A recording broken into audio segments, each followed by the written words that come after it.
Thank you all for being here today. My dad and I were talking a little while ago, and this is the difference between his generation and I guess mine, because my notes are on this phone.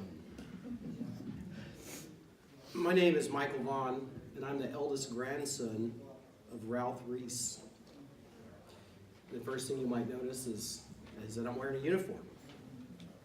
And I can tell you 100% that's because of Ralph Reese.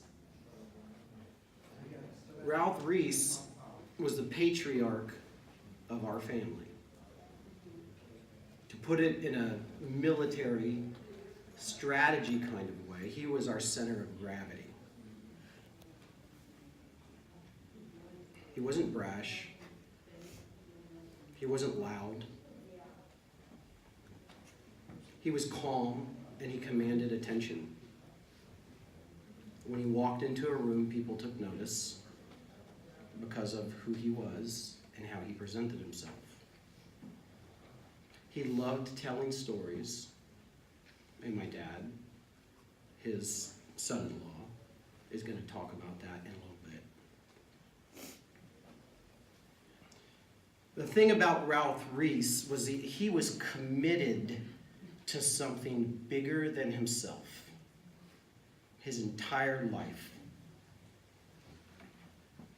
This was a man who had impeccable character, and he led by example. Ralph Reese's hands were strong enough to do the heavy lifting, but they were polished enough to close the deal. There were so many kind acts by Ralph Reese that it's impossible to incorporate it in the time that I'm up here. And so that's why when you talk about Ralph Reese, you have to talk about larger principles, bigger things, commitment, sacrifice, love, patriotism. Because that is the kind of person he was. Now, as you can see, and an incredible presentation by our disabled American veterans, thank you. The military was his identity. It's who he was. When I was a grandchild, I learned about the military from Pa, as we called him. And I learned about General Patton, and tanks, and jets and ships. I learned about the Fort Knox Gold Vault. I learned about military terms like full bird, major, marching, boot camp, shining your shoes, and how to stand in formation. We talked about war,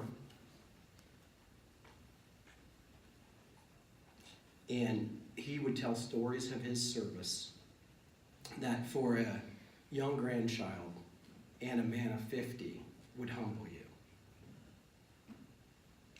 I remember when I was young, we were on his back porch, and I asked him about war. And I looked up at the largest man I'd ever seen in my life, the most handsome man I'd ever seen in my life. And he said, "Michael, we're at war right now. We're at war in a place called Vietnam." Are there any Vietnam vets in the audience? If you could please stand if you're a Vietnam veteran.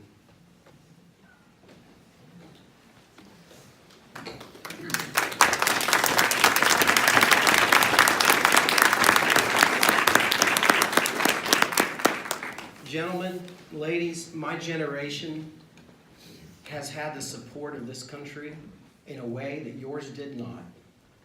So I just want to say thank you and welcome home. There's a picture out there of Ralph Reese in uniform.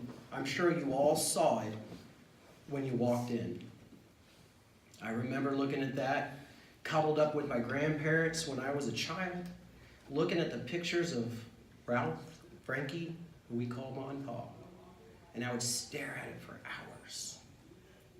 I would look at how handsome that man was. About 10 years ago, I think now, that Frankie, Ma passed, I was sitting around at the house on Crocus Drive, and I was sitting with one of my favorite people, a man named Mike Stoddard, who's not here with us through an unfortunate set of circumstances. But Mike looked at me, and we were looking at that picture, and we were just staring at it. And we'd seen that picture before, and we'd seen it over the years. And Mike looks at me and he says, "Why we won the war." And that picture encompasses why we won that war, who he was, who his generation was. Mike Stoddard is also a Vietnam veteran, and he wrote a note, and I'm going to read it for you. And it starts as this. Now, you should know that Mike Stoddard is married to Rita, who is Ralph's daughter, one of the 3 daughters he has, along with Becky and Renee, and his son Rodney. It's kind of it's a 5th daughter, really. It's Debbie. Okay. She really is.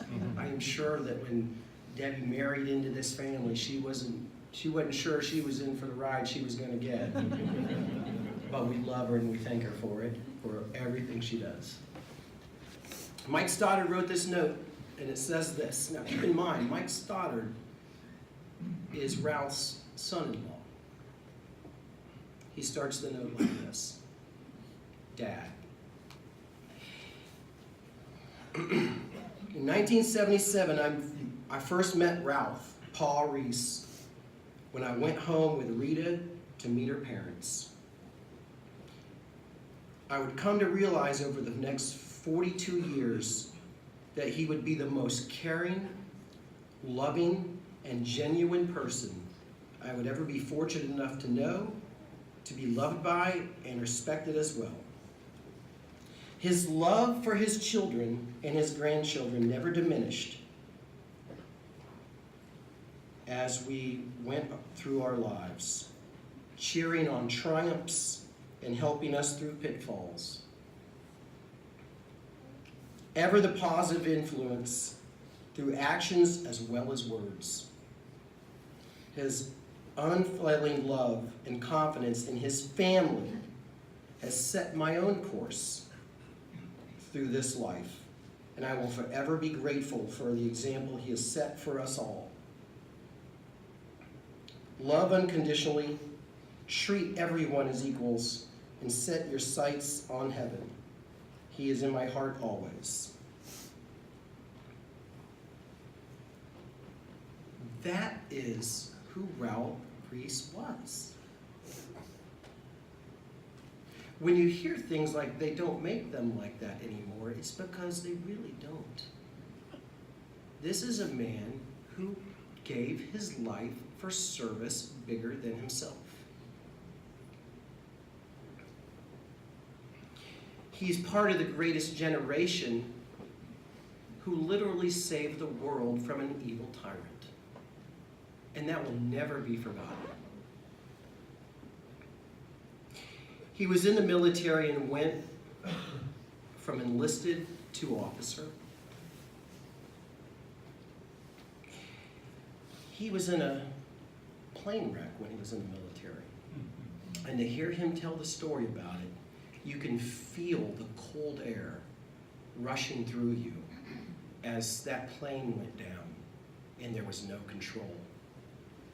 But he was strong, and him and his crew survived. He's the strongest person I know. He taught me so much about the military. When I was in E3, going from one assignment to the next, when I had gotten promoted to E4, I stopped by Radcliffe because I wanted to see Paul and show him my new rank. Now, mind you, I had been through boot camp at this point, and I had been in for a couple years. But Paul sat me down and said, "Michael, this is how you shine your shoes." And he helped put what we call in the Coast Guard crows on my uniform. You wear them right here. And you can see Ralph's other grandson, Colin, who is a petty officer in the Coast Guard as well. And he would wear crows. We're from the Florida part of the family, so we did not join the Air Force or the Army. We joined the Coast Guard.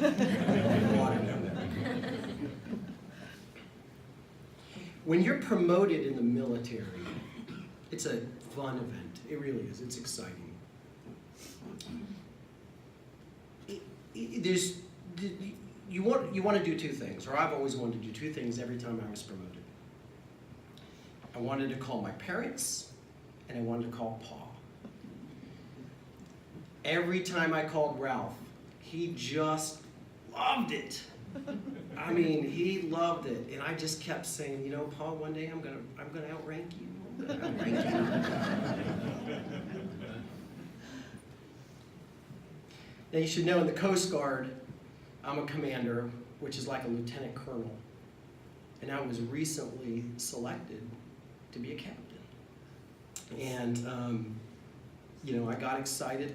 And a captain in the Coast Guard is like a colonel in the Army or the Marine Corps or the Air Force. And boy, I was excited because I know this is my last promotion ever. So I called Paul and I told him I had been selected for captain or 06. Now, going back to what he taught me before, the first time I'd ever heard the term full bird was from him. It was a term I'd learned from him so long ago.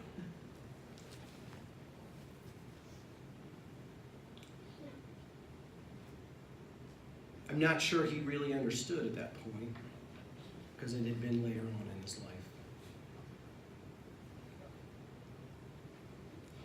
He'd gotten a little bit older.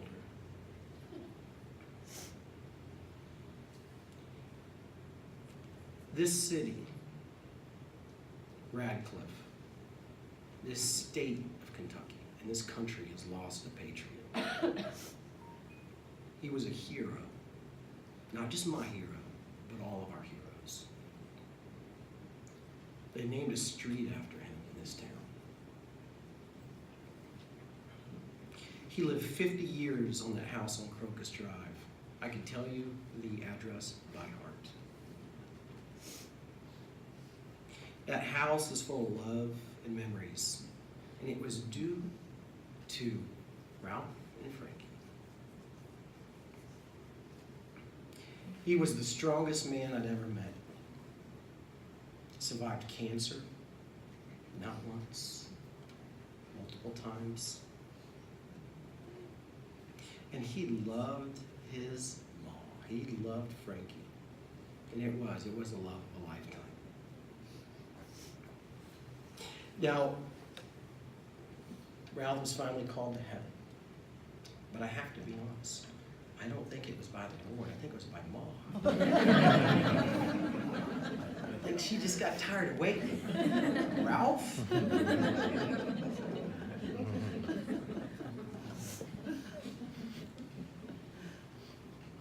So, he fell last fall around Thanksgiving, and I knew that I had to make it up here. I had to see him. I had to see him one last time. And I did.